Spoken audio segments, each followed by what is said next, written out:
The morning started like any other for Eden Walker, fielding routine calls at Marine Corps Base Quantico's Communications Center.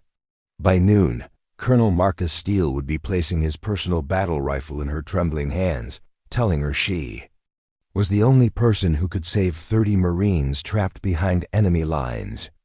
Before we jump back in, tell us where you're tuning in from, and if this story touches you, make sure you're subscribed, because tomorrow, I've saved something extra special for you.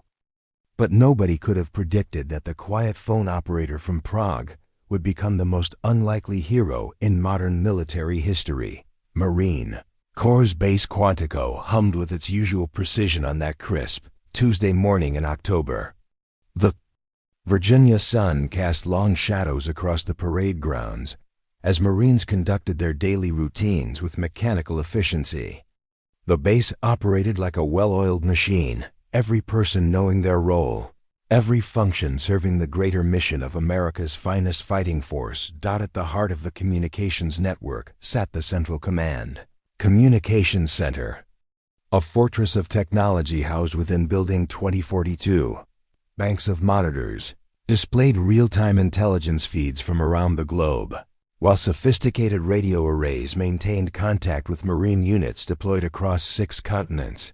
The facility processed over 3,000 communications daily, from routine status reports to urgent operational directives that could alter the course of international conflicts. The hierarchy was crystal clear and strictly observed. Colonel Marcus Steele commanded the base with an iron fist wrapped in tactical wisdom earned through 3 combat deployments. His staff officers, battle-hardened veterans with decades of combined experience, managed the various departments with military precision. Below them, the specialists and technicians who kept the complex machinery of modern warfare functioning smoothly. And then there were the support staff, the administrative personnel who handled the mundane but necessary tasks that kept the base operational. They answered phones, filed reports, managed schedules, and performed the countless small duties that no one noticed until they weren't done properly. In the grand hierarchy of Marine Corps Base Quantico, they were invisible cogs in an immense machine. The Communications Center embodied this structure perfectly. Senior communications officers monitored critical channels, their headsets crackling with encrypted transmissions from active operations. Intelligence analysts decoded satellite feeds and intercepted enemy communications. Technical specialists maintained the sophisticated equipment that could reach any point on Earth within seconds. In the far corner of the communications center, separated from the high-tech operations by a simple partition, sat 3 desk phones and a computer terminal designated for administrative communications support. This was where routine calls were answered, where families were connected to deployed Marines, where supply requests were logged and forwarded to the appropriate departments.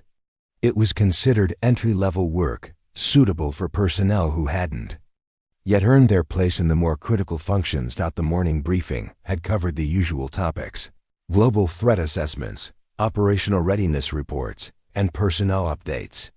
Colonel Steele addressed his senior staff with the same authoritative presence that had earned him respect throughout the Corps. Intelligence indicated increased activity in several hot zones, requiring heightened vigilance and rapid response capabilities. New equipment was being tested in the field, and preliminary reports suggested significant improvements in battlefield communications. As the briefing concluded and officers dispersed to their respective duties, the base settled into its daily rhythm. Marines jogged in formation past the communications center, their synchronized footsteps echoing off the concrete pathways. Supply trucks navigated between buildings, delivering everything from ammunition to fresh coffee for the break rooms. Administrative personnel hurried between offices, carrying files and status reports that kept the massive organization functioning. Within the communications center, the morning shift change occurred with typical military efficiency. Outgoing personnel briefed their replacements on overnight developments, handed over active files, and updated status boards before departing for well-earned rest. The incoming team assumed their positions, checked equipment, and began the process of maintaining America's global communications network. The sophisticated monitoring systems displayed green lights across the board, indicating optimal operational status. Satellite links provided crystal-clear connections to Marine units in 12 different countries. The backup generators stood ready to maintain operations even in the event of power failure. Every redundancy had been planned, every contingency prepared for, every possible scenario war-gamed and rehearsed. This was the environment where decisions were made by colonels and executed by seasoned veterans, where experience and rank determined authority, where the chain of command was sacred and unbreakable. It was a world where everyone knew their place and stayed within their designated lanes, where deviation from established protocol was not just discouraged but potentially dangerous. In an organization that dealt with life and death situations on a daily basis. Eden Walker arrived for her shift at exactly 0730 hours, just as she had every weekday for the past 14 months. At 23, she possessed the kind of quiet beauty that might have turned heads in her native Prague, but here at Quantico, surrounded by uniformed Marines focused on military precision, she seemed to blend into the background like camouflage designed for administrative environments, standing barely 5 feet 4 inches tall, with shoulder-length chestnut hair always pulled back in a regulation bun. Eden moved through the communication center with an almost apologetic efficiency. Her Czech accent, despite months of careful practice, still colored her English with soft European vowels that made some Marines pause momentarily when she spoke. She'd learned to speak quietly and economically, minimizing the attention her foreign origins might attract in an environment where American military tradition reigned supreme. Her path to Marine Corps Base Quantico had been unconventional, to say the least. Eden had arrived in the United States 3 years earlier as part of a cultural exchange program, studying international communications at George Washington University. Her academic performance had been exemplary, but when the program ended, she'd found herself adrift in a country that felt both fascinating and alien. The job at Quantico had been advertised as temporary administrative support, requiring bilingual capabilities for international communications coordination. What the job description hadn't mentioned was that international communications coordination primarily meant answering phones from worried military families trying to reach deployed relatives, fielding calls from suppliers with questions about delivery schedules, and occasionally translating basic documents from Czech or German when the need arose. It was work that required patience, attention to detail, and the ability to remain invisible while surrounded by some of the most highly trained warriors in the world. Eden had expected the position to be temporary, a stepping stone while she figured out her long-term plans in America. Instead, 14 months later, she remained in the same corner of the communication center, answering the same types of calls, filing the same reports, and being largely overlooked by everyone around her. The other administrative staff were friendly enough, but they came and went with regularity that suggested this wasn't anyone's dream assignment. Her supervisor, Staff Sergeant Jennifer Park, treated Eden with professional courtesy but little interest. Park had her own responsibilities managing the administrative communications division, and as long as Eden answered phones promptly and accurately, there was little reason for interaction beyond the weekly status meetings where Eden nodded appropriately and confirmed that all tasks had been completed satisfactorily. To the Marines who occasionally passed through her section, Eden was virtually invisible. They might nod politely if forced to interact with her directly, but their attention was focused on more important matters than the foreign civilian who handled routine phone calls. She was part of the furniture, as unremarkable as the filing cabinets or coffee machines that served necessary functions, but commanded no respect or attention. What none of them knew was that Eden Walker had not come to America as an ordinary exchange student. Her father, Dr. Tomac Walker, had been a communications specialist with the Czech military before transitioning to civilian consulting work for NATO. Growing up in Prague, Eden had been surrounded by discussions of military strategy, communications, technology, and international defense cooperation. Her childhood playground had been her father's home office, filled with radio equipment, tactical manuals, and detailed maps of Eastern European terrain. By age 16, Eden could operate military-grade radio equipment better than most communications specialists. She understood encryption protocols, frequency management, and the intricacies of coordinating communications across multiple units operating in different time zones.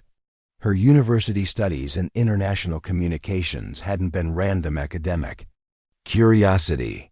They'd been the natural extension of knowledge she'd been absorbing since childhood, but none of this appeared on her employment application at Quantico. The position required only basic administrative skills and language capabilities, so Eden had submitted a resume highlighting her clerical experience and multilingual abilities while downplaying her technical background. She'd learned early in her American experience that being overqualified for entry-level positions often meant not getting hired at all. The irony wasn't lost on her. Every day, she sat within 50 feet of some of the most sophisticated communications equipment in the world, operated by Marines who'd received months of specialized training to achieve competency she'd possessed since high school. She listened to them troubleshoot problems she could solve in minutes, watch them struggle with coordination challenges she'd seen her father resolve countless times during her childhood. Preparing and narrating this story took us a lot of time, so if you are enjoying it, subscribe to our channel. It means a lot to us. Now back to the story. Eden's daily routine at Quantico had settled into a predictable pattern of professional invisibility. Each morning, she arrived precisely on time, reviewed overnight message logs, and prepared her workstation for another day of handling what the Marines considered non-essential communications. The irony of that designation wasn't lost on her. In her father's world, every communication was potentially critical, every contact point a possible lifeline during crisis situations. Phone calls themselves ranged from routine to heartbreaking. Military spouses calling to confirm delivery addresses for care packages. Parents desperate for any news about their deployed children. Contractors seeking clarification on technical specifications for equipment deliveries. Supply coordinators confirming arrival times for everything from medical supplies to ammunition shipments. Each call represented someone's urgent need, but within the hierarchy of the communications center, Eden's work was treated as clerical support rather than operational necessity. Staff, Sergeant Park conducted their weekly review meetings with the enthusiasm of someone checking items off a mandatory list.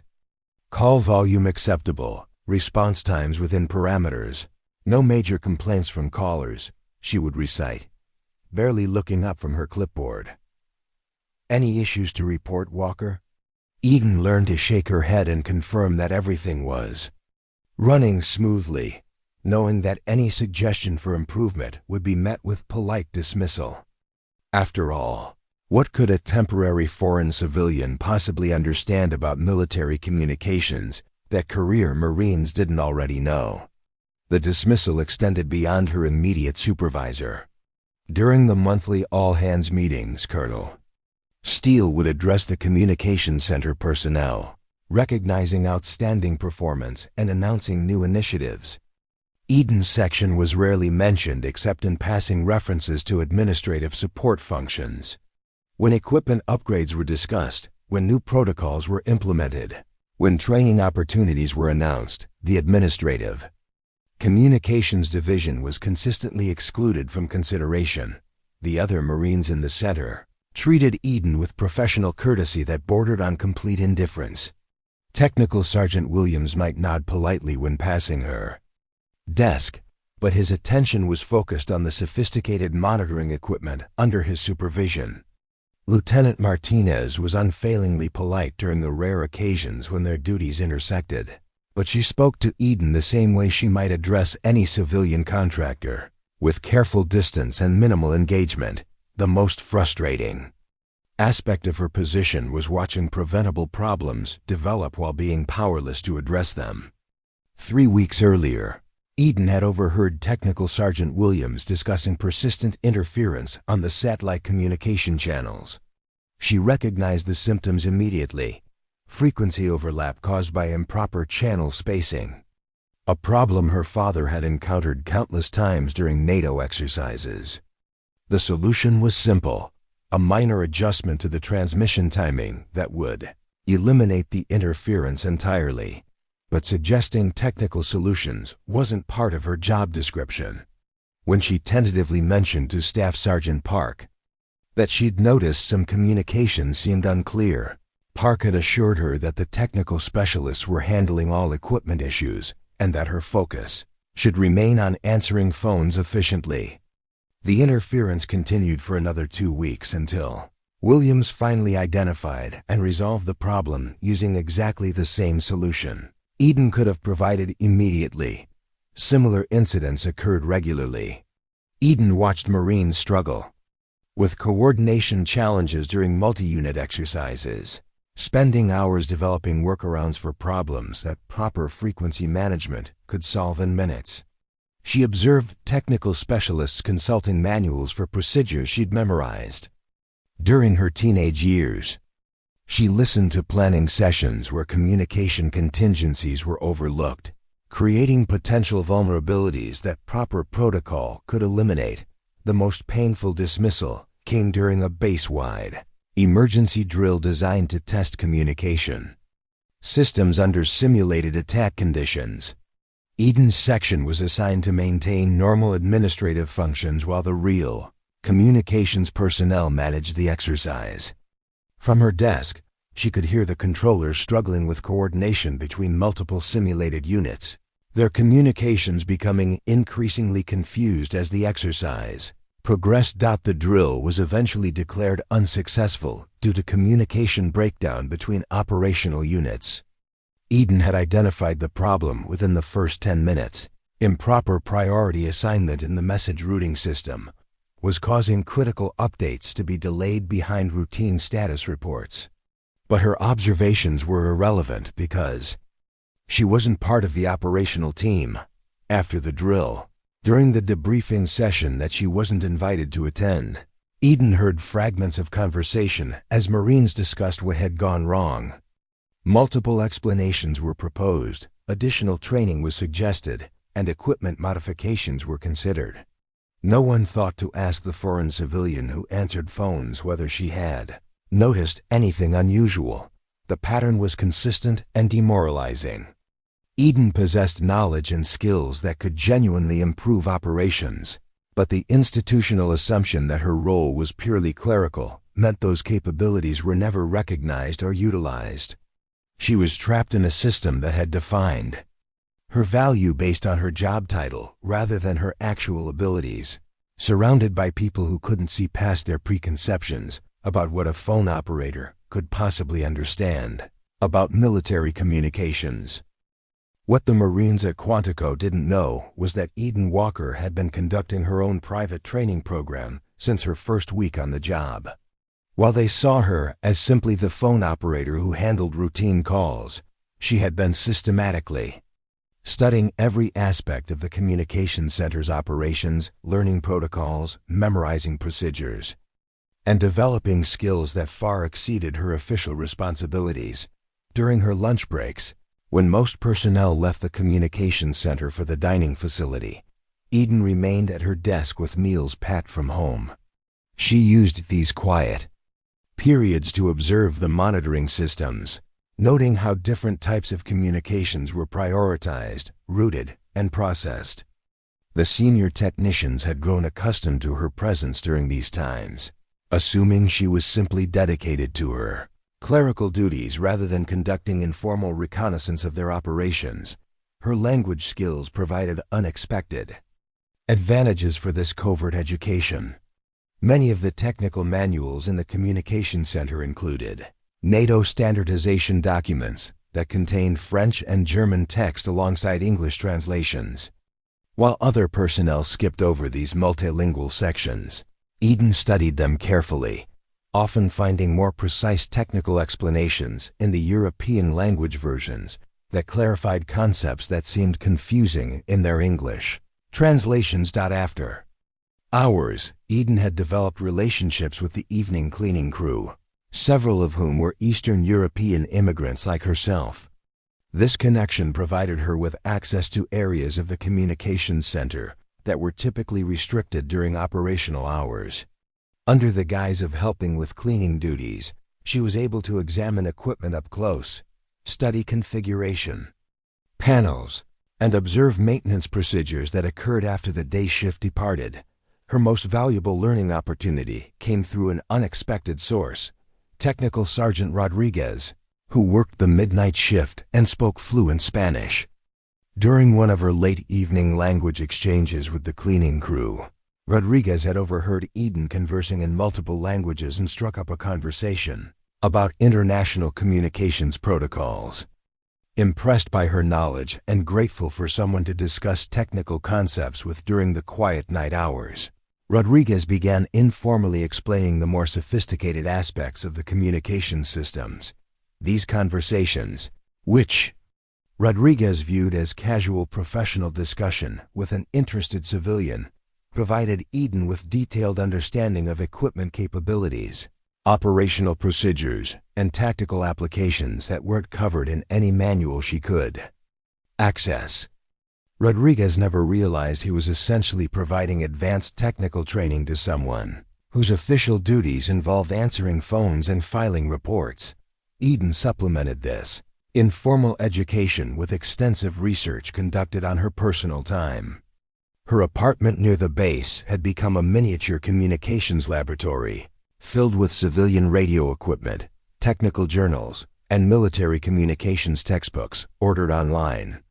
She practiced frequency coordination using amateur radio systems, simulated multi-unit coordination scenarios, and studied case studies of communication successes and failures from military operations around the world.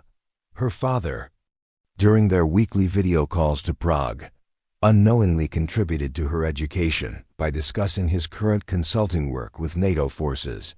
Dr. Walker, proud of his daughter's job at an American military base, often shared technical challenges he was addressing, new protocols being implemented, and lessons learned from recent international exercises. These conversations provided Eden with cutting-edge knowledge about military communications that even some of the senior technicians at Quantico hadn't yet encountered. Perhaps most importantly, Eden had been conducting detailed analysis of the communications center's operational patterns, identifying vulnerabilities, inefficiencies, and potential improvements that could enhance performance during crisis situations. She maintained detailed notes on equipment performance, documented recurring technical issues, and developed contingency protocols for scenarios that current procedures didn't adequately address. Her observations revealed several critical weaknesses in the center's operations. The priority routing system had blind spots that could delay urgent communications during high-volume periods. The backup communication channels weren't properly integrated with the primary systems, creating potential gaps during equipment failures. The coordination protocols for multi-unit operations relied on manual processes that became unwieldy during complex scenarios. Eden had also identified personnel limitations that could become critical during emergency situations. Several key positions lacked adequate backup coverage, meaning that the illness or injury of specific individuals could significantly degrade operational capabilities. The training programs for junior technicians focused on routine operations but provided insufficient preparation for crisis management situations. Most significantly, she had developed comprehensive solutions for each of these identified problems. Her proposed improvements drew on NATO best practices, incorporated lessons learned from her father's consulting experiences, and utilized capabilities of existing equipment that weren't being fully exploited. She had created detailed implementation plans, estimated resource requirements, and identified potential obstacles to adoption. But these preparations remained her private project, hidden in notebooks kept at her apartment and never mentioned to anyone at the base. Eden understood that suggesting major operational improvements as a temporary foreign civilian would be viewed as presumptuous at best and potentially suspicious at worst. Her insights would only be valuable if circumstances arose where her knowledge became urgently needed rather than academically interesting. She continued her hidden preparation with the dedication of someone who understood that opportunity might arrive without warning, and that being ready to contribute meaningfully when that moment came was the only path from invisibility to relevance in an organization that had already decided what she was capable of contributing. As autumn deepened around Marine Corps Base Quantico, Eden Walker found herself wrestling with a growing sense of purposelessness that threatened to undermine everything she'd worked toward since arriving in America. The careful preparation, the hidden studying, the countless hours of self-directed learning, all of it felt increasingly meaningless when measured against the reality of her professional situation. She was trapped in a role that utilized perhaps 5% of her actual capabilities, surrounded by people who couldn't see beyond the narrow boundaries of her job description. The breaking point came during a particularly frustrating week. In November, when 3 separate incidents highlighted the gap between her potential and her reality. The first occurred when Technical Sergeant Williams spent an entire afternoon troubleshooting communication delays during a routine training exercise. Eden recognized the problem immediately: improper buffer management in the message routing system, but protocol demanded that she remain focused on her phone duties while certified technicians handled technical issues. She watched Williams methodically work through diagnostic procedures that she knew would ultimately lead to the correct solution, but only after hours of unnecessary complexity. The fix required a simple parameter adjustment that would take less than 5 minutes to implement. Instead, the training exercise was postponed. Multiple units were left without proper coordination, and valuable time was lost because the person who could solve the problem immediately wasn't authorized to touch the equipment. The second incident was more personal. During a video call with her father, Dr. Walker mentioned that he was consulting on a NATO communication system upgrade that sounded remarkably similar to the equipment used at Quantico. As he described the technical challenges involved, Eden realized she could provide insights that might save his team weeks of development time. But she also realized that her current position gave her no credible platform for contributing to such discussions. She was a phone operator, not a communications specialist. Regardless of her actual knowledge and capabilities, the third incident was the most demoralizing. Staff Sergeant Park announced that budget constraints would eliminate one of the administrative communications positions, and since Eden was the most recently hired and still technically temporary, her employment would be terminated at the end of the fiscal year. Park delivered this news with the same professional detachment she used for routine administrative updates, apparently unaware that she was dismissing someone whose departure would eliminate more technical knowledge than some of the senior technicians possessed. That evening, Eden sat in her apartment surrounded by the radio equipment and technical manuals that represented months of preparation for opportunities that had never materialized. She faced a choice that would determine not just her immediate future, but her entire sense of self-worth and professional identity. She could accept the limitations others had placed on her, find another clerical position somewhere, and abandon the dream of using her skills meaningfully. Or she could find a way to demonstrate her true capabilities before her time at Quantico ended. The decision crystallized during her morning jog through the residential areas surrounding the base. As she ran past houses where military families were beginning their day, Eden thought about all the phone calls she'd handled from spouses worried about deployed partners, parents anxious for news about their children, Marines trying to coordinate with units operating in dangerous environments.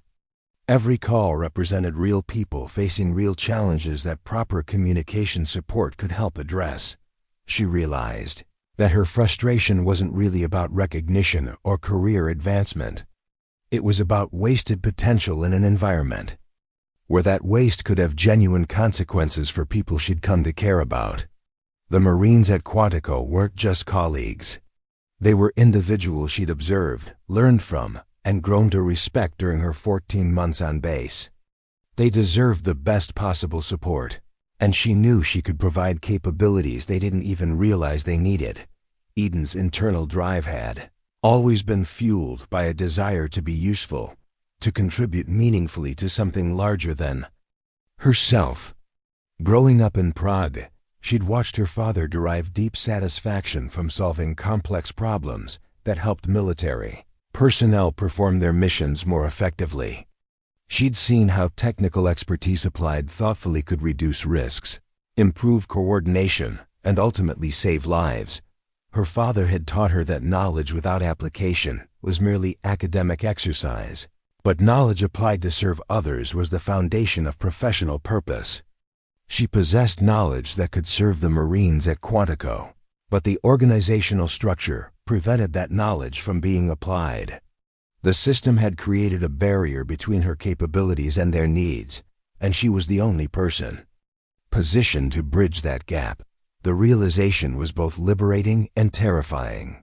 Eden understood that demonstrating her true capabilities would require her to step far beyond the boundaries of her assigned role, potentially risking her employment, and certainly challenging assumptions about who belonged in different positions within the military hierarchy. But she also understood that allowing those capabilities to remain hidden, while people she cared about operated with preventable limitations, was a form of professional cowardice. She made her decision during that morning jog, committing to find a way to prove her value before her position was eliminated. She would prepare for an opportunity to demonstrate her skills, even if that meant creating the opportunity herself. The Marines at Quantico deserved to know what she could contribute, and she deserved the chance to fulfill the potential her father had helped her develop. The alarm that shattered the peaceful Tuesday morning at 0847 hours wasn't the familiar sound of a routine drill. This was the base-wide emergency klaxon, a piercing wail that sent Marines running to their assigned stations, while civilian personnel sought designated safe areas. Eden looked up from her phone console as the communications center transformed from its normal, controlled efficiency into barely organized chaos. Colonel Steele's voice boomed across the facility's public address system. All personnel, this is not a drill. We have a real-world emergency situation developing. Report to assigned emergency stations immediately. Within seconds, the communication center filled with additional personnel as off-duty Marines reported for crisis management duties. The atmosphere crackled with tension as everyone understood that something significant was happening. Technical Sergeant Williams was coordinating multiple radio channels simultaneously, his usual calm demeanor replaced by intense focus as reports streamed in from various sources. Through the overlapping radio chatter, Eden began to piece together fragments of information that painted an increasingly alarming picture. A Marine reconnaissance unit operating in a joint training exercise with international forces had encountered an unexpected situation that had escalated beyond the scope of planned activities. Lieutenant Martinez was fielding urgent calls from higher command while simultaneously trying to coordinate with multiple agencies whose communications protocols weren't fully compatible with Marine systems. The normally sophisticated coordination between different units was beginning to break down as the complexity of the situation overwhelmed standard operating procedures. As more details emerged, the scope of the crisis became clear. Bravo Company, consisting of 30 Marines led by Captain James Morrison, had been conducting a joint exercise with European forces in a remote training area when they encountered what appeared to be a legitimate hostile force that had infiltrated the exercise zone. The situation had transitioned from training to actual combat within minutes. leaving the Marines engaged with an unknown number of enemies in terrain that complicated both communication and extraction. The hostile force had apparently been conducting surveillance of the joint exercise, waiting for an opportunity to strike when the participating units were dispersed and vulnerable. Their attack had been coordinated and sophisticated, suggesting military training and advanced planning. What had begun as a routine international cooperation exercise had become a genuine combat situation with American lives at stake. Communication with Bravo Company was sporadic and degrading rapidly. The hostile force appeared to be using electronic warfare capabilities to disrupt radio communications, creating dead zones where contact was impossible and areas where only fragmented messages could get through. Captain Morrison's last clear transmission had reported casualties, requested immediate extraction support, and warned that his unit was surrounded and running low on ammunition. Colonel Steele stood at the center of the communications chaos, coordinating with regional command, international allies, and specialized units that could provide extraction support.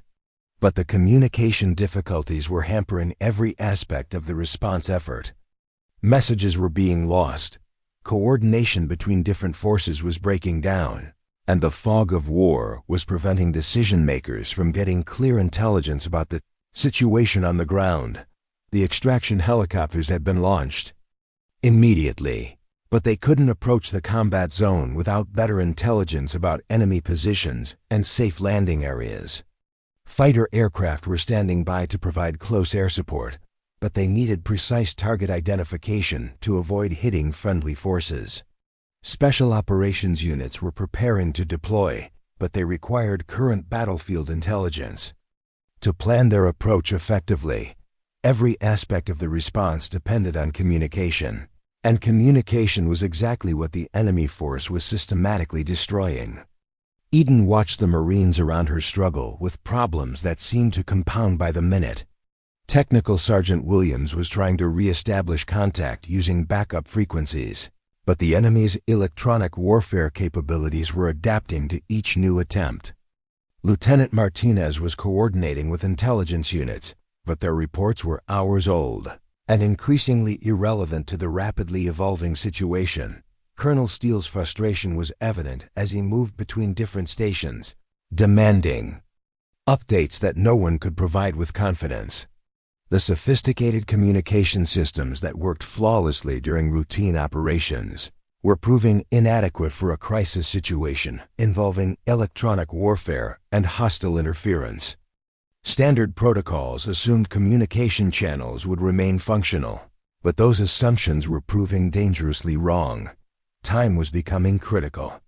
Each minute that passed without effective communication reduced the chances of successful extraction and increased the likelihood of additional casualties. The Marines trapped in the combat zone were depending on their colleagues at Quantico to coordinate rescue efforts, but those colleagues were fighting a losing battle against an enemy that understood exactly how to exploit vulnerabilities in modern military communication systems. Eden realized that she was witnessing exactly the type of crisis situation her father had prepared her to handle, the kind of complex communication challenge that required creative solutions rather than standard procedures. The Marines around her were applying their training and experience, but they were constrained by protocols designed for conventional scenarios. This situation demanded unconventional thinking and techniques that weren't part of standard Marine communication training. As she listened to the increasingly desperate attempts to re-establish contact with Bravo Company, Eden understood that 30 Marines were depending on someone finding a solution that the current team couldn't provide. The knowledge and skills she'd been developing in secret were exactly what this situation required, but she was still just the phone operator who wasn't supposed to contribute to operational communications. The communication center had transformed into a nerve center of frustrated activity as every CONVENTIONAL approach to re-establishing contact with Bravo Company met with failure. Technical Sergeant Williams had exhausted his repertoire of standard frequency adjustments, backup channel protocols, and signal amplification techniques. Each attempt yielded the same result: brief moments of fragmented contact followed by renewed electronic interference that seemed to anticipate and counter every move. Colonel Steele stood behind Williams, his jaw clenched as he watched another communication attempt dissolve into static. "Try the emergency backup frequencies," he ordered, though his tone suggested he knew this wouldn't succeed where previous efforts had failed. Williams nodded grimly and began the process of switching to channels reserved for absolute emergencies, frequencies that were supposedly secure from enemy interference. The emergency channels provided momentary hope. For nearly 30 seconds, clear audio from Captain Morrison came through the speakers. "Quantico Base, this is Bravo Company.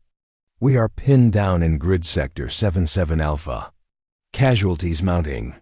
Enemy force estimated at 40 plus with sophisticated jamming equipment. Request immediate extraction and close air support. Running low on ammunition and medical supplies." Then, as suddenly as it had cleared, the communication degraded back into unintelligible fragments, punctuated by electronic screeching that indicated active jamming. The hostile force had identified and targeted the emergency frequencies within minutes, demonstrating a level of technical sophistication that exceeded anything in the standard threat assessment protocols Lieutenant Martinez was coordinating. With the Air Force units standing by to provide support, but without reliable communication to the ground, close air support became impossible. Fighter pilots couldn't distinguish between friendly and hostile forces, couldn't receive target designation, and couldn't coordinate their attacks with ground movements. The sophisticated aircraft that could devastate enemy positions were effectively neutered by the communication breakdown. The extraction helicopters faced similar limitations. They could reach the general area where Bravo Company was engaged, but landing in a hot zone without current intelligence was tantamount to suicide. The pilots needed real-time updates on enemy positions, safe approach corridors, and landing zone security. Without reliable communication, any extraction attempt would likely result in additional casualties rather than successful rescue. Regional Command was demanding updates that no one could provide with confidence. Higher headquarters needed tactical intelligence to coordinate with international allies whose forces were also operating in the region. Political authorities required accurate information to brief allies and manage potential diplomatic complications from the incident. Every level of command was hampered by the same fundamental problem: the breakdown of communication with the unit that needed help most urgently. Technical Sergeant Rodriguez arrived from the night shift, called in early to provide additional expertise for the crisis. He immediately began analyzing the interference patterns, trying to identify characteristics that might reveal vulnerabilities in the enemy's jamming capabilities. His analysis confirmed what Williams suspected. They were facing military-grade electronic warfare equipment operated by personnel with advanced training in communication disruption techniques. The enemy wasn't simply broadcasting noise across communication frequencies. They were using sophisticated interference patterns that specifically targeted Marine communication protocols, suggesting detailed knowledge of American military systems. Each time the Marines attempted to adapt their communication methods, the hostile force demonstrated the ability to identify and counter the new approach within minutes. Staff Sergeant Park approached Colonel Steele with reports from intelligence units that were analyzing intercepted enemy communications. The hostile force was coordinating their electronic warfare efforts with tactical movements designed to prevent any ground-based rescue attempt. They had established overlapping fields of fire that would make helicopter extraction extremely difficult, and their positions suggested they were prepared for a prolonged engagement. Colonel Steele reviewed tactical maps showing the terrain where Bravo Company was trapped. The area was characterized by broken ground with limited visibility, multiple defensive positions that favored the entrenched enemy force, and few safe approaches for rescue operations. Traditional military solutions required communication capabilities that the enemy had systematically eliminated. The clock was becoming the enemy's greatest ally. Each hour that passed without successful extraction increased the likelihood that Bravo Company would exhaust their ammunition, suffer additional casualties, or be overrun by a numerically superior force that held advantageous positions.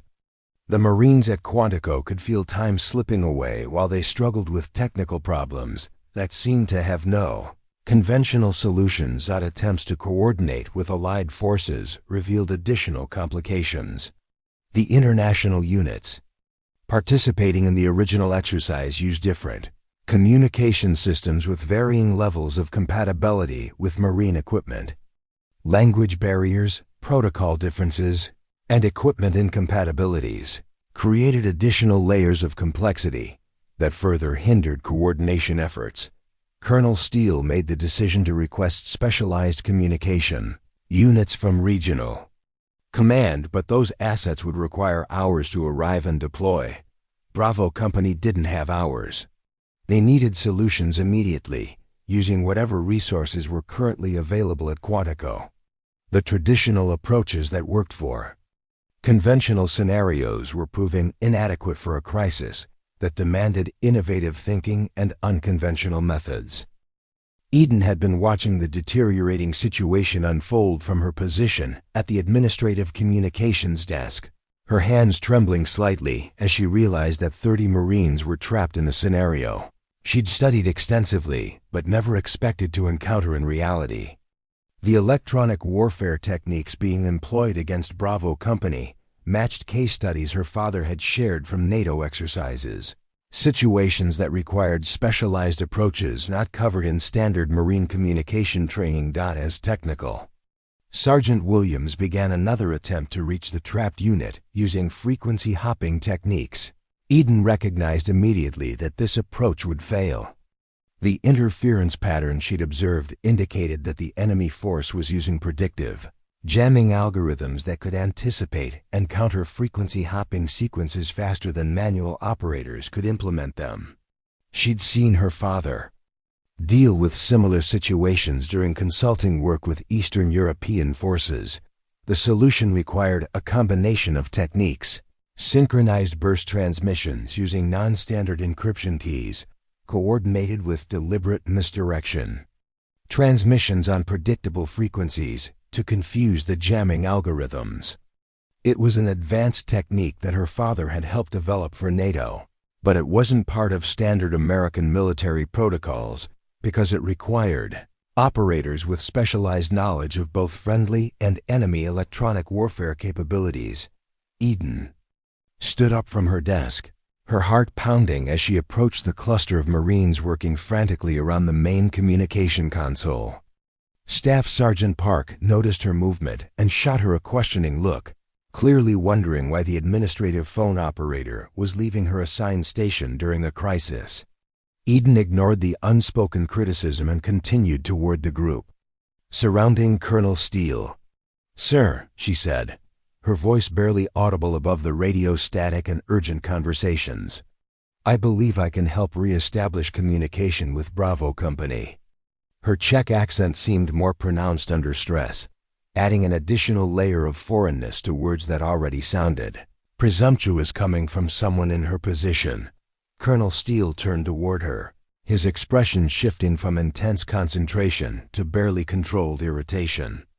"Martinez, this is not the time for..." He stopped mid-sentence, apparently remembering that the person addressing him was the foreign civilian who answered phones, not one of his Marines. "Walker," he corrected himself, "return to your station immediately. This is an operational emergency."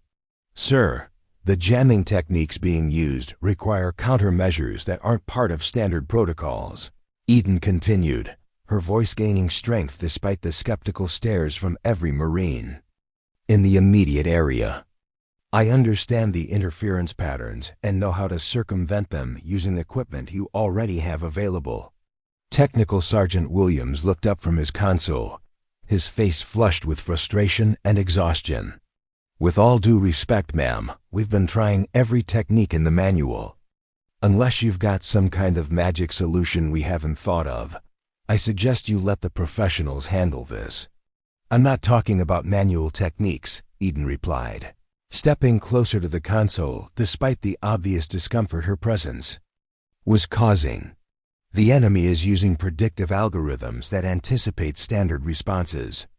You need to use synchronized burst transmissions with deliberately randomized timing intervals, combined with misdirection broadcasts that will overload their processing capabilities." Lieutenant Martinez shook her head dismissively. "That's not how military communications work. We have protocols for a reason, and those protocols don't include experimental techniques suggested by civilian personnel during active combat situations." Eden felt the familiar burn of dismissal, but this time the stakes were infinitely higher than hurt feelings or missed opportunities. 30 Marines were counting on the people in this room to find solutions, and the people in this room were rejecting the solution because it came from someone they couldn't imagine possessing relevant expertise. "Sir," she tried again, addressing Colonel Steele directly, "I've studied these specific electronic warfare techniques extensively. My father consults for NATO on communication security, and I've observed him resolve identical jamming situations using the approaches I'm describing. The equipment modifications required are minimal, and the technique can be implemented within minutes." Colonel Steele's expression hardened. "Walker, I don't know what you think you understand about military communications, but this is a combat situation involving the lives of American Marines. I'm not going to experiment with unproven techniques suggested by someone whose qualifications consist of answering phones and filing reports." The words stung, but Eden pressed forward. "Sir, the current approaches aren't working. Every minute that passes reduces the chances of successful extraction. I'm offering a solution that I know will work because I've seen it work in similar situations." "You've seen it work?" Williams asked incredulously. "Where exactly have you observed advanced electronic warfare countermeasures being implemented? At some civilian radio hobbyist club?" Eden realized that explaining her father's NATO consulting work and her own extensive preparation would sound like desperate fabrication from someone trying to justify her presumptuous offer. The Marines around her had no context for understanding how she could possess knowledge that exceeded their own training, and the crisis atmosphere wasn't conducive to detailed explanations of her background. Staff Sergeant Park stepped forward, clearly embarrassed by her subordinate's behavior. "Walker, return to your station immediately. Answer any incoming calls and maintain your assigned duties. This is not your area of responsibility." Colonel Steele nodded approvingly at Parks. "Intervention, exactly. Walker, I appreciate your enthusiasm, but this situation requires military expertise and proven protocols. Continue with your administrative duties and let the qualified personnel handle operational communications." Eden stood there for a moment, watching Williams return to techniques she knew would fail, listening to radio static that she could eliminate. Surrounded by Marines who couldn't see past their assumptions about what a phone operator could possibly understand about their world, the dismissal was absolute and final, leaving her with knowledge that could save lives but no authority to apply it. Eden returned to her desk with her mind racing and her hands shaking from the confrontation.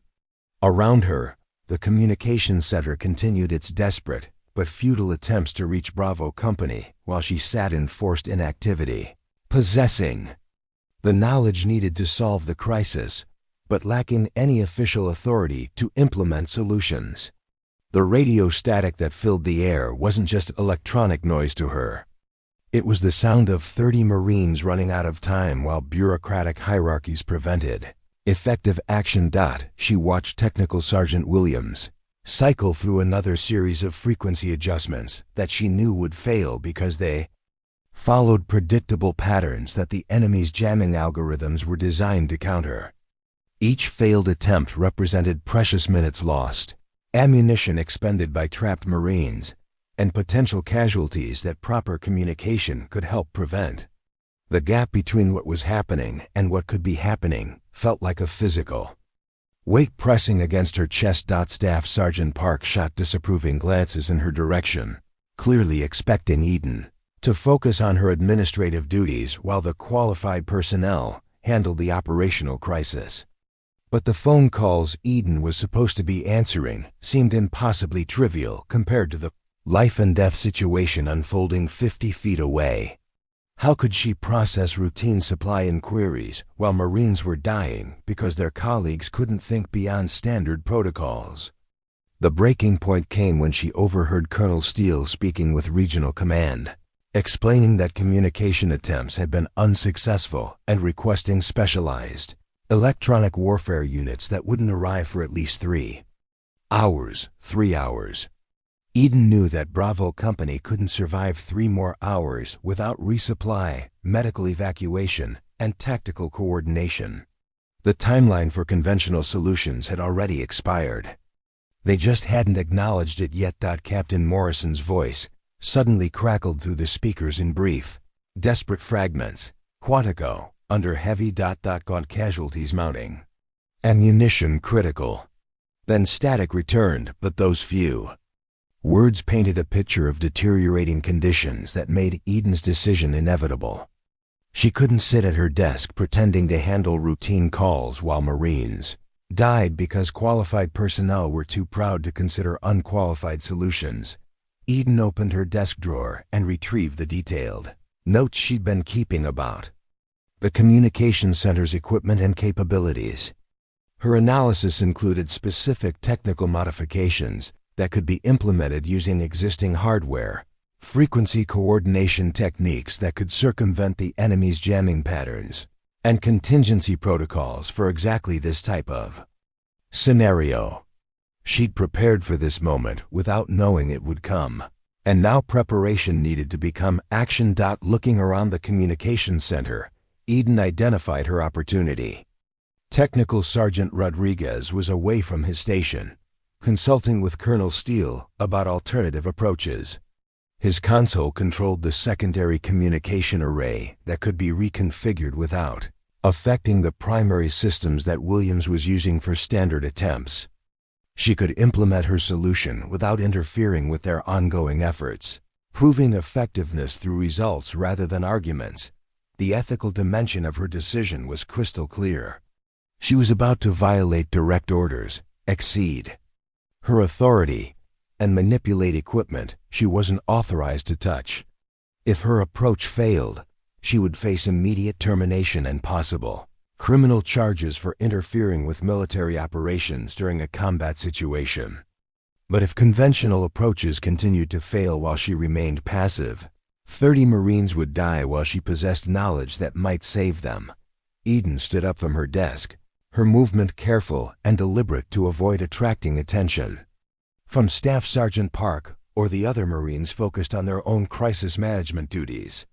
The secondary communication console was positioned near the back of the center, partially concealed by equipment racks that would provide some visual cover for her unauthorized activities. She approached the station with the confident stride of someone who belonged there, carrying her notes and projecting the kind of purposeful authority that discouraged casual questioning. The console interface was familiar from her months of covert observation and informal training with Rodriguez. She quickly accessed the frequency management system and began implementing the modifications her analysis had identified as necessary for circumventing the enemy's jamming algorithms. Her fingers moved with practiced precision as she adjusted transmission parameters, configured encryption settings, and prepared the misdirection broadcasts that would overload the hostile forces' processing capabilities. The technique required precise timing coordination between multiple transmission sources, creating a synchronized pattern that would appear random to automated jamming systems while maintaining coherent communication capability for properly equipped receivers. Eden had practiced these procedures using her personal radio equipment, but implementing them with military-grade hardware required adaptations she had to calculate in real time while working under extreme time pressure. As she worked, Eden could hear the ongoing communication attempts from the primary console, each failure adding urgency to her unauthorized efforts.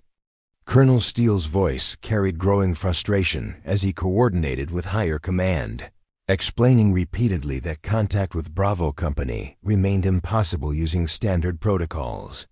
The subtext was clear: conventional solutions weren't working, but unconventional solutions weren't being considered. Eden completed her equipment modifications and prepared to initiate the first transmission attempt using her alternative approach. Once she activated the system, her unauthorized actions would become obvious to everyone in the communication center. There would be no hiding what she had done, no pretending she had remained within her assigned role. She was crossing a line. That would change everything, regardless of whether her solution succeeded or failed. Her hand hovered over the transmission key as she considered the magnitude of what she was about to do. Then Captain Morrison's voice cut through the static again. "Running out of time. Need extraction. ... The transmission faded, but the desperation was unmistakable. Eden pressed the key and began her unauthorized attempt to save 30 Marines, who were counting on people who refused to look beyond their preconceptions about who was qualified to help them. The moment Eden activated her modified transmission sequence, the character of the radio static in the communication center changed dramatically. Instead of the chaotic interference that had dominated the airwaves for the past hour, a rhythmic pattern emerged that indicated her misdirection broadcasts were successfully engaging the enemy's jamming algorithms. She held her breath as the secondary console processed the complex frequency coordination required for her approach to work. Technical Sergeant Williams noticed the change immediately. "What the hell?" he muttered, adjusting his headset and staring at his monitoring equipment with confusion. The interference patterns he'd been fighting were shifting in ways that didn't match any standard protocol he'd encountered. "Rodriguez, are you running some kind of test on the secondary array?" Rodriguez looked up from his consultation with Colonel Steele, equally confused. "Negative. Secondary array should be in standby mode." He began moving toward his console, but Eden was already activating the synchronized burst transmission that would attempt to penetrate the enemy's electronic warfare screen using her alternative approach. "Bravo Company, this is Quantico Base. On emergency frequency Alpha 77. Respond immediately." Eden spoke into the microphone, her voice clear and professional despite the magnitude of what she was attempting. Around the communications center, every conversation stopped as Marines realized that someone was making an unauthorized transmission using non-standard protocols. For 10 seconds that felt like 10 hours, only static responded. Then, suddenly, Captain Morrison's voice came through with startling clarity. "Quantico Base, this is Bravo Company. Holy shit, we can hear you clearly. How did you break through their jamming?" Colonel Steele spun around, his eyes scanning the communications center until they fixed on Eden at the secondary console. His expression shifted through disbelief, anger, and dawning recognition as he realized that the foreign, civilian phone operator had accomplished what his qualified personnel couldn't achieve. "Walker, what the hell do you think you're doing?" Eden keyed the microphone again, knowing she had precious little time before being forcibly removed from the console. "Bravo Company, report your current status, casualties, and exact grid position for extraction coordination." She spoke with the crisp efficiency of someone who understood that clear communication could mean the difference between life and death. Morrison's response came through without interference. "Quantico Base, we have 7 wounded, 2 critical. Current position grid 7-7-Alpha-4-2. Enemy force estimated 40 personnel with sophisticated equipment. We're surrounded but holding defensive positions. Ammunition down to 20%. Need immediate extraction and medical support. Staff. Sergeant Park was moving toward Eden's position, her face flushed with anger and embarrassment. Walker, step away from that console immediately. You're relieved of duty and confined to quarters pending investigation. But Eden continued her unauthorized communication, knowing that establishing contact was only the first step in coordinating. A successful extraction. Bravo Company, stand by for extraction coordination. Maintain current defensive positions. Medical support and close air support are standing by. Eden's fingers flew across the console as she adjusted the transmission parameters to maintain signal clarity, while the enemy's jamming algorithms attempted to adapt to her countermeasures. Colonel Steele reached the secondary console and grabbed Eden's shoulder, pulling her back from the microphone. Walker, you are in violation of direct orders and interfering with military operations. Security, escort the civilian from the communications center immediately. But before the security personnel could respond, Lieutenant Martinez spoke up from her coordination station. Sir, she's got clear communication with Bravo Company. First reliable contact we've had in over an hour. The extraction helicopters are requesting immediate tactical intelligence that only ground contact can provide. The communications center fell silent, except for Morrison's voice continuing to provide tactical updates through Eden's established connection. Enemy positions concentrated in sectors 7-6 and 7-8. Safe approach corridor from bearing 2-7-0. Landing zone clear but under potential enemy observation. Recommend close air support prior to extraction attempt. Colonel Steele found himself facing an impossible decision. The foreign civilian had violated multiple regulations and ignored direct orders, but she had also accomplished the one thing his entire team had been unable to achieve: establishing reliable communication with trapped Marines who desperately needed extraction support. Every second spent on disciplinary action was a second that delayed life-saving coordination. Technical Sergeant Rodriguez examined Eden's console modifications with growing amazement. Sir, she's implemented a synchronized counter-jamming technique that I've never seen before. The frequency coordination alone requires calculations that should take our computers several minutes to process, but she's running it manually in real time. Williams was monitoring the signal quality with obvious disbelief. Sir, her signal strength is actually improving. The enemy jamming is being systematically degraded by her countermeasures. I don't understand how she's doing it, but it's working better than anything we've attempted. Eden looked directly at Colonel Steele, her voice steady despite the chaos surrounding her. Sir, I can maintain this communication link and coordinate the extraction, but only if I remain at this console. The technique requires constant manual adjustment that I can provide based on my analysis of the enemy's jamming patterns. Morrison's voice crackled through the speakers again. Quantico Base. Enemy force is repositioning. We're taking increased fire from multiple directions. Request immediate support coordination, or we're not going to hold these positions much longer. Colonel Steele stared at Eden for a long moment, weighing regulations against results. Protocol. Against the lives of 30 Marines who were counting on him to coordinate their rescue. The decision he made in the next few seconds would determine whether Bravo Company survived the day, and whether a foreign civilian phone operator would prove that expertise mattered more than credentials when lives hung in the balance.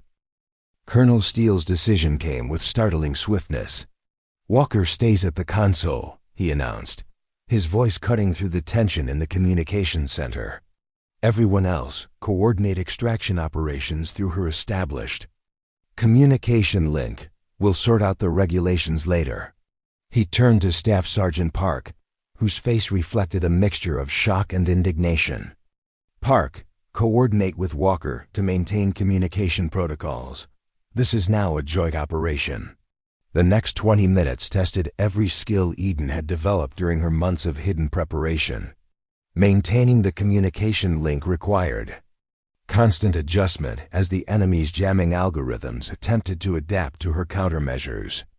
She found herself engaged in a real-time electronic warfare battle, adjusting frequency patterns, modifying transmission timing, and implementing increasingly sophisticated techniques to stay ahead of the hostile forces' technological responses. Captain Morrison's updates painted an increasingly desperate picture. Quantico Base, enemy forces advancing on multiple fronts. We've consolidated into a defensive perimeter, but ammunition is critical.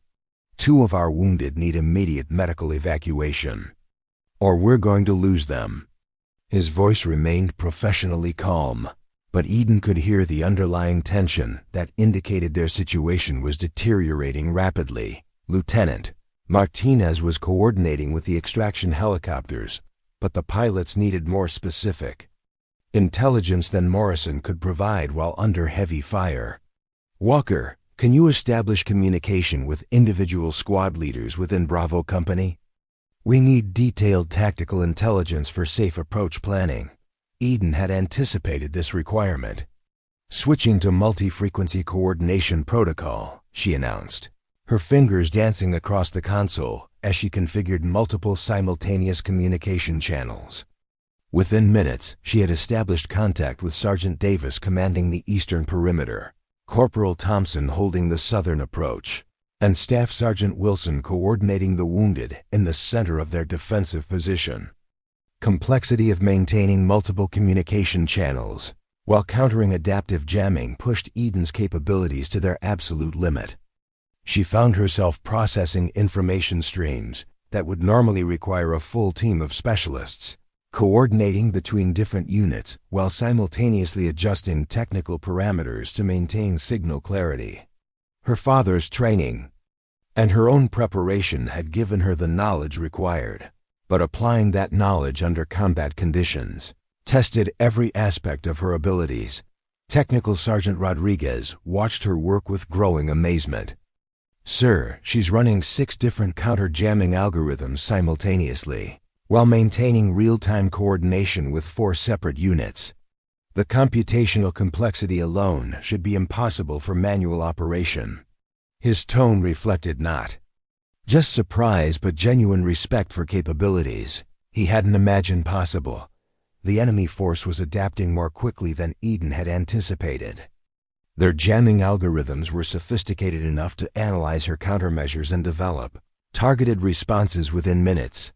She found herself implementing techniques her father had mentioned as experimental, procedures that existed more in theory than practical application. The electronic warfare battle was escalating beyond anything covered in standard military training. Bravo Company, all units, enemy jamming is intensifying, Eden announced across all channels. Switching to burst transmission protocol. Acknowledge by number. 1 for understood, 2 for negative copy. The responses came back clearly. 4 confirmations that her increasingly desperate measures were still maintaining contact despite the enemy's technological escalation. Colonel Steele was coordinating with air support units, but the fighter pilots needed target designation that required precise communication timing. Walker, can you coordinate laser designation with close air support? We need to eliminate enemy positions before extraction becomes possible. Eden's response revealed the full extent of her preparation. Affirmative, sir. Configuring coordination protocol for air-ground integration. She had studied these procedures extensively, knowing that complex operations required communication specialists who could bridge between different military units with varying equipment and protocols. The next phase of the operation demanded capabilities that pushed beyond standard military communication training. Eden found herself coordinating simultaneously with Marine ground units, Air Force fighter pilots, Army extraction helicopters, and Navy intelligence assets, providing real-time satellite information. Each communication channel required different protocols, different encryption standards, and different coordination procedures. Staff Sergeant Park observed Eden's performance with visible disbelief. The same person she had dismissed as unsuitable for administrative communications was demonstrating mastery of operational procedures that many career military communicators never encountered. How did she learn these protocols? Park asked Rodriguez quietly. I don't know, Rodriguez replied, monitoring Eden's technical performance. But she's implementing procedures I've only read about in advanced manuals. Some of these techniques aren't even part of our standard training curriculum. The operation was succeeding, but Eden could feel her strength beginning to fade under the intense concentration required to maintain multiple complex communication channels while fighting an increasingly sophisticated electronic warfare battle. Her hands were cramping from the constant manual adjustments. Her voice was growing hoarse from continuous coordination, and her mind was struggling to process the overwhelming information flow required to keep 30 Marines alive. The crisis reached its peak when the enemy force launched a coordinated assault designed to overrun Bravo Company's defensive positions before extraction could be completed. Morrison's voice crackled through the speakers with desperate urgency. All units, they're coming from every direction simultaneously. This is their final push. If we don't get extraction support in the next 10 minutes, we're not going to make it.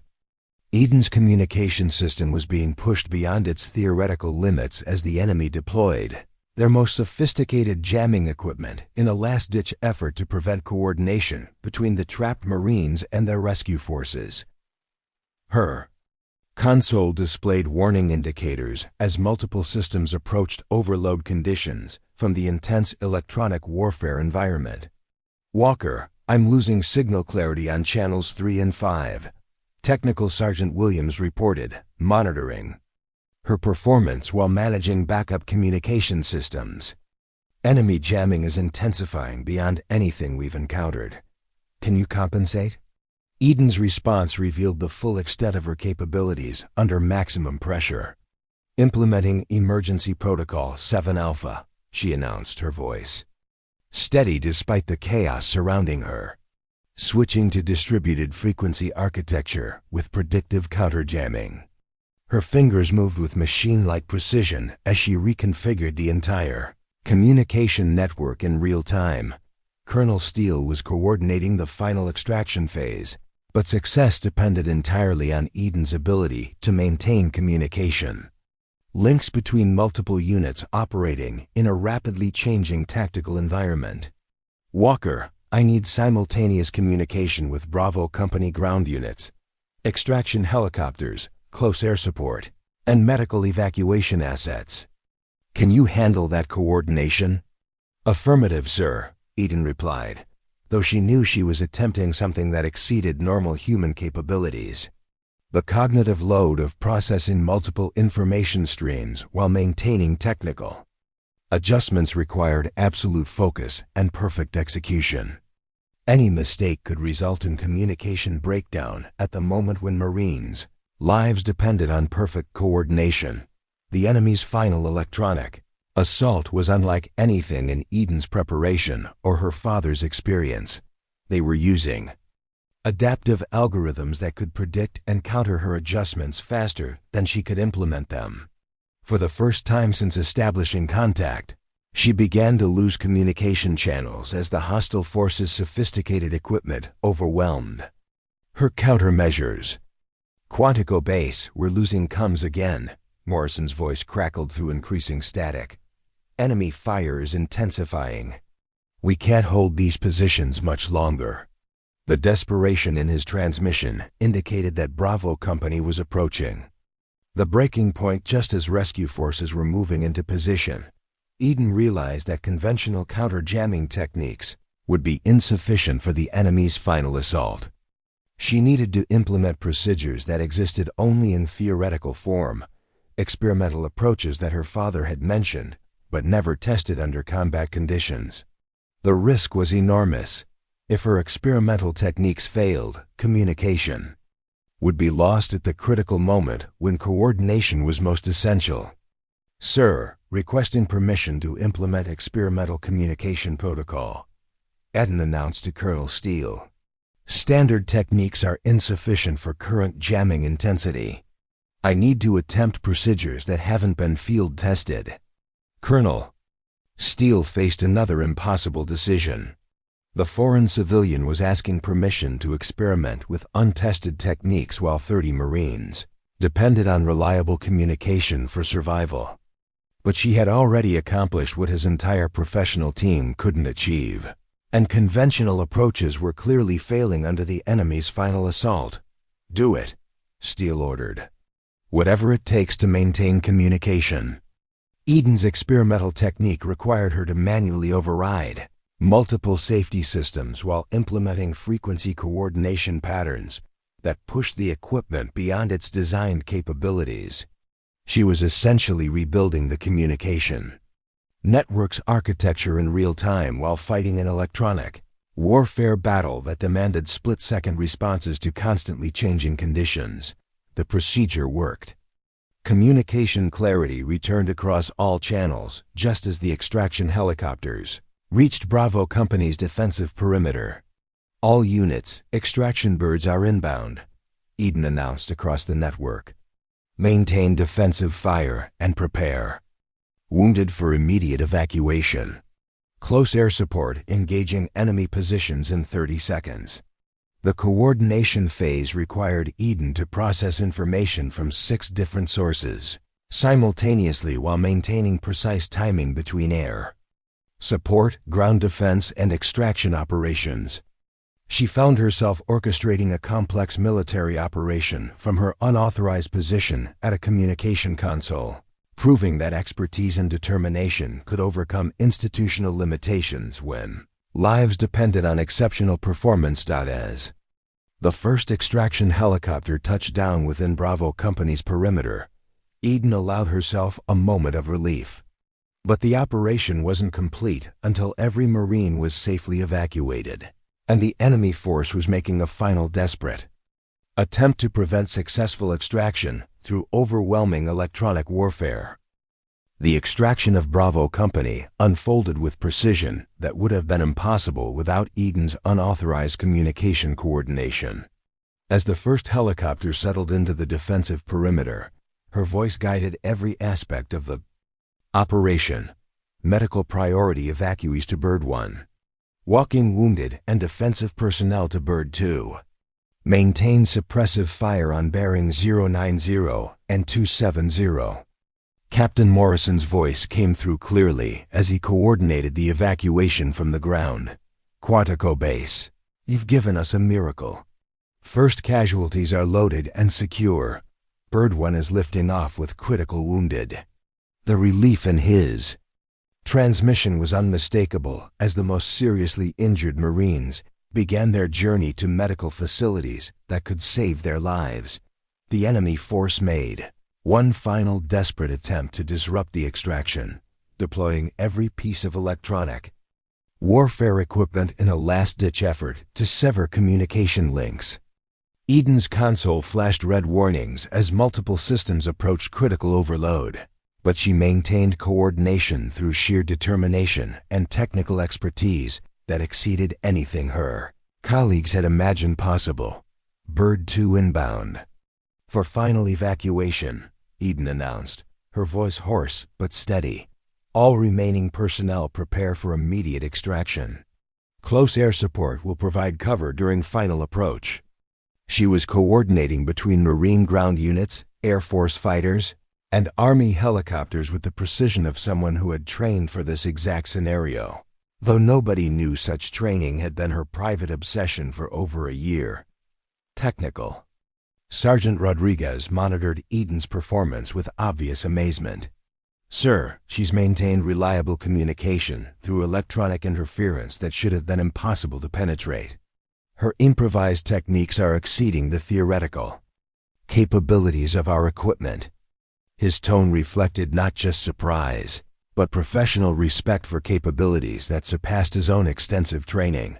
The final helicopter touched down as Air Force fighters eliminated the last enemy jamming equipment with precision strikes, coordinated through Eden's communication network.